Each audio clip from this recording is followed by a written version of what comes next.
जय जगन्नाथ। तो आज एक्चुअली मैंने दीर्घ 23 दिन पर हजबैंड आसते घर को। तो कहीं मुझे घरे थी तो सी आज घर को इवनिंग आसबार था। मुझे भाविली गोटे इवनिंग कौन स्नैक्स बनैबी। तो मुझे किसी सागु नहीं जाती गुंड भरिक बनई देती आउ कि सीझा आलू नहीं जाती।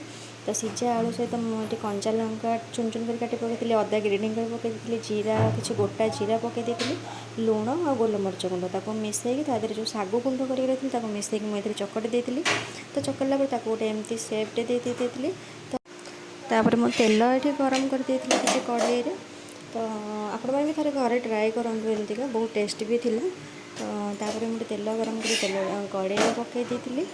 तो से छाणा भितर आप क्रिस्पी टाइप छाणी ने। तो मो हजबैंड को खाइबा भी देली से कहते बहुत टेस्ट थिला। तो आपण मैंने जब वीडियो भल लगी और रेसिपी भल लगी तो जल्दी जल्दी लाइक शेयर कमेंट करें भूलें। और जो मैंने भी नुआ अच्छा चैनल तो जल्दी जल्दी सब्सक्राइब करनी। तो ये मोर रेडी हो चूड़ा और सागुर कटलेट।